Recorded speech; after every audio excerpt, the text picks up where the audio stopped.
Now, following the nomination of Justice Brett Kavanaugh to the Supreme Court, Democrats have decided to come out swinging. Wow, that's a surprise. Even Chuck Schumer called on Senate Democrats to actually fight, or else it would be terrible electorally. It would be terrible for the base. The base would rebel. And look, I agree with that. I absolutely would. Now, progressive groups have also called to fight against Kavanaugh.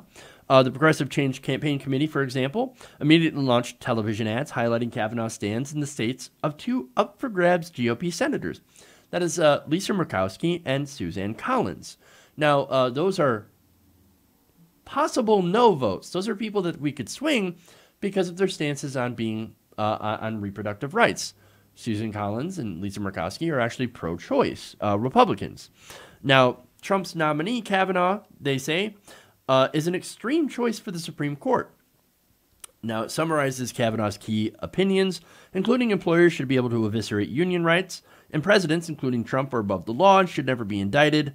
Another rotating summary in the ad calls the judge stealthy on abortion. So, basically, we don't know quite how he's going to roll on abortion. There was a previous ruling, over an immigrant teenager that wanted to get an abortion, and Kavanaugh railed against it, saying, "What? No, you shouldn't be able to. That should be the parents' decision." Okay, now these ads are blistering, and are going after Kavanaugh on policy positions that he has taken. So that's good. That's where you want to hit him. Now, in response, of course, Republicans do what Republicans do best. They cry. Mitch McConnell had urged his fellow senators to, quote, put partisanship aside and consider the legal qualifications with the fairness, respect, and seriousness that a Supreme Court nomination ought to command. Oh. Put your partisanship aside, guys. Give him a fair shake. That's all we're asking. Well, that's funny. I remember Democrats asking Mitch McConnell to give Merrick Garland a fair shake. Did they do so? No, they did not. And it was Mitch McConnell that led the charge. Now, he also said about this, Kavanaugh is impressive and extremely well qualified to serve as in the Supreme Court. He says that he has a firm understanding of the role of a judge in our republic, setting aside personal views and political preferences in order to interpret our laws as they're written.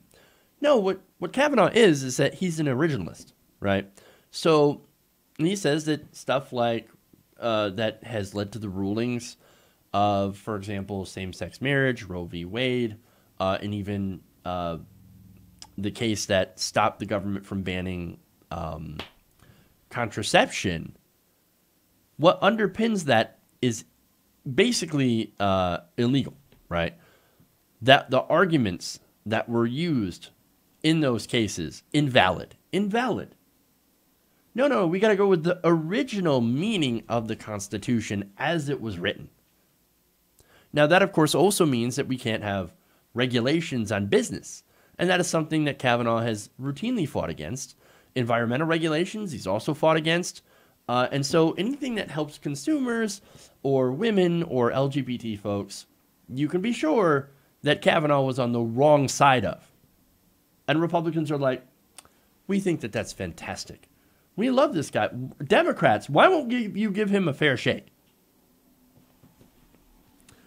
Now, he also said, this far-left rhetoric comes out every single time, in reference to, of course, to these ads. But the apocalypse never comes.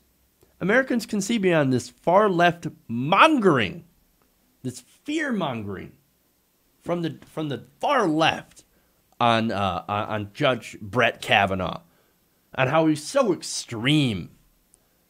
Well, he is extreme, and again, and I've told you about his positions that are extremely anti-consumer and very, very corporate friendly. Now, that's not something the American people, I think, voted for. For more corporatism? No, this election was actually against the corporate establishment. And it's funny how Trump and the Republicans have turned their back on what they ran on in order to, of course, help their corporate friends. donors. Now, you want to talk about fear-mongering, by the way. Well, that's what the Republican Party does 24/7. Oh, here come the Muslims. Oh, here come the Mexicans. They're coming across the border. They're taking your jobs. If that's not fear-mongering, I don't know what is. But the left actually pointing out what his rulings have been traditionally and saying that, look, man, this ruling could lead to possibly getting rid of same-sex marriage. Well, that's not fear-mongering. It's an opinion, but it's also based on factual information that we have from his previous rulings. So, anyway, now, conservative groups, however, are pushing back, of course, on how are they doing so. Well, they're going to spend a buttload of money to try to push Kavanaugh. Now, conservative groups intend to spend vast amounts of money to flip red state Democrats in favor of Kavanaugh. Now, this is, of course, Heidi Heitkamp, Joe Donnelly, Joe Manchin. Those three voted for Judge Gorsuch, by the way, but there are other corporate Democrats, for example, Doug Jones, where they could possibly be flipped. And if there is one defection from the Democratic Party in favor of Kavanaugh, well then, here comes Justice Kavanaugh. So it's very, very important that Democrats hold firm. But unfortunately, as I said before in another segment, I don't believe that they're going to do so. Now, let me show you how much money how much pressure, I should say, is coming from conservatives. Now, the Judicial Crisis Network, it's a conservative group, has committed to spending about $2.4 million on TV and digital ads backing Kavanaugh. And their website, confirmkavanaugh.com, went live shortly after Trump's announcement. The group poured $10 million into promoting Gorsuch's nomination and will probably spend just as much this time. They're joined by a network of Koch brothers-backed groups planning to spend at least $1 million on the confirmation battle. So immediately, they put out the call, we need the money, and here comes the money. Now, in addition to the money, Republicans are also trying to use the Democrats' attack against them. Now, get this. They're insisting that Kavanaugh is not extreme. He's mainstream. He's a mainstream guy. I mean, he's got mainstream opinions, so I don't know what the Democrats are doing saying all this thing about him being so extreme.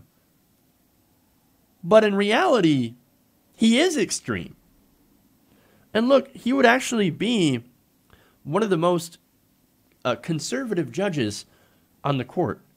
And is just as pro-corporate, if not more, than Justice Gorsuch.